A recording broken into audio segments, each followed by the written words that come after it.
c'est un appareil photo.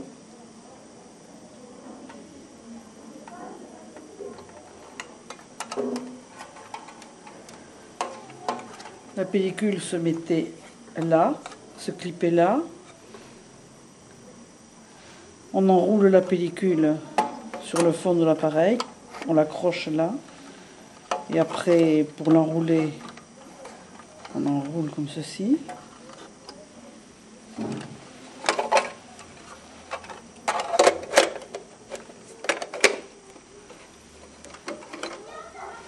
Et on prend la photo en visant, comme ça, avec le réflecteur ici.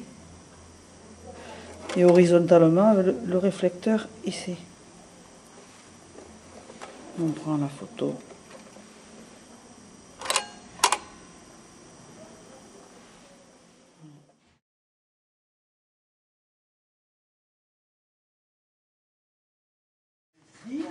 C'est l'exode, par exemple, l'exode de Paris. Puis, à Paris, je suis partie au moment où les Allemands sont arrivés. Est-ce que ça vous intéresse? Oui, bien sûr. Parce que, est-ce que vous avez fait l'exode, vous? Non. Ah. Et ça, ben, c'est quelque chose dans une vie. Surtout quand on a 18 ans, hein, que les Allemands arrivent, qu'ils arrivent à Paris et que vous courez, vous prenez votre famille, votre grand-mère, votre tante qui attend un bébé, et puis son mari, officier de marine, coincé sur le Normandie de bateau, vous savez, à New York. Nous avons d'abord pris le train en catastrophe à la gare de Lyon. Puis après avoir retrouvé quelques membres de notre famille et amis à Champagne-sur-Seine, où nous allions chaque année en vacances, nous avons joint tous ensemble la route encombrée de l'Exode, en portant tant bien que mal quelques affaires. J'avais pu procurer chez Madame Bosco, une dame qui nous régalait de ses glaces à la babille, une voiture à bras encombrante, à 2 roues seulement, et j'avais pu jucher en plus de notre valise un vieux fauteuil que je destinais à ma grand-mère, qui pouvait ainsi se reposer à chaque halte. Parce que ma grand-mère, elle nous embêtait. Quand il fallait aller au cinéma, il fallait aller chercher un taxi pour y aller. Elle disait toujours qu'elle avait mal aux jambes. Et là, elle a fait toute l'exode, elle a fait des kilomètres. Alors, vous savez, elle nous a eu. Hein, j'étais devenu le chef de famille et je l'ai prouvé tout au long de cette route du débâcle. C'est un ustensile qu'avait fabriqué mon père, qui aurait eu plus de 90 ans aujourd'hui. Il faisait couler certains métaux, de l'étain, du cuivre, afin de donner forme à des genres de choses comme ça. Il était un petit peu artiste sur les bords. Et pour plus de compréhension, j'ai amené ça, parce que sinon on ne comprend pas.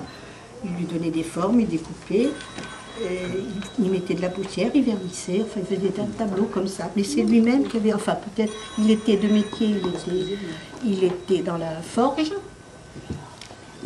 Et il avait eu l'idée de faire ça pour son plaisir, quoi, c'est tout. Il était employé à 14 ans chez un maréchal Ferrand, donc ça lui avait donné, après c'était resté, quoi. Et oui, il tapotait ça d'un côté ou de l'autre, je le voyais faire, moi j'étais jeune à l'époque, je ne me rendais pas bien, c'est après qu'on se rend compte. Je ne sais pas son origine exacte, moi je le possède depuis 1960, et c'est un pistolet qu'on appelle un silex. Et son époque, ça peut être Louis XV, Louis XVI, mais probablement il peut être aussi du Premier Empire. Parce qu'ici, nous avons la tête d'aigle, et le calibre, c'est un calibre 27 ou 28.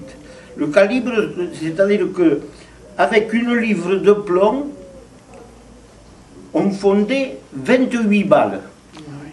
Voilà, c'est ça le calibre.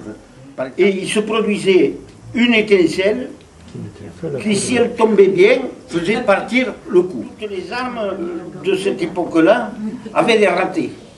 Ça a sauvé beaucoup de T'avais le temps. Et Dans leur bas. Il y avait toujours des ça s'appelait des aumônières. il y en a beaucoup qui le portaient dans le manchon.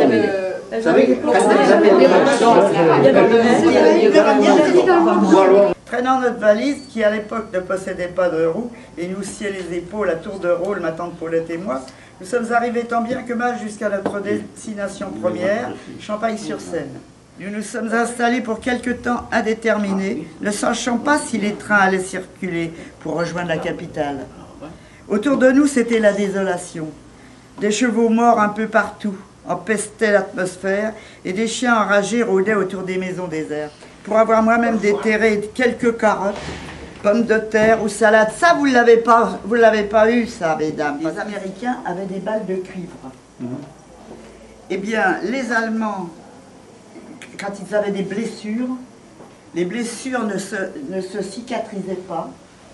Et les Américains, eux, tout de suite, même dans le même hôpital, ça se cicatrisait. Et on s'est aperçu que c'était à cause des balles. Du métal. Le métal qui les blessait. L'aluminium. Mon grand-père maternel, qui était brigadier de police à Paris, dans le 11e. Et une petite anecdote, un jour il poursuivait un voleur, et lequel voleur s'est retourné à un moment donné, et avec un revolver, il a tiré dessus, et avec beaucoup de chance, l'arme s'est enrayée. Voilà, et après, il a pu s'échapper. Mon père a travaillé pendant 44 ans dans cette usine, où il y avait une grande partie qui était faite à la main. Et mon grand-père y a travaillé aussi pendant 49 ans.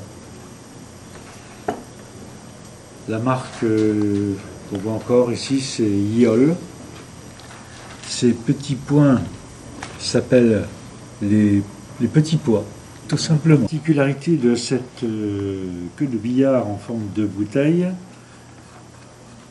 est que des bagues de différents poids, 10 grammes, 20 grammes, 30 grammes, amovibles, permettent de régler pour le joueur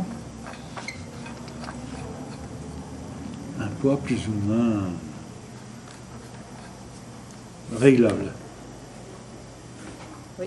Donc cette lettre, entièrement en sténo, m'a été envoyée par mon ancienne professeure de sténodactylo, donc je l'ai reçue 2 jours après notre mariage, qui me livrait donc les félicitations de rigueur et sa joie.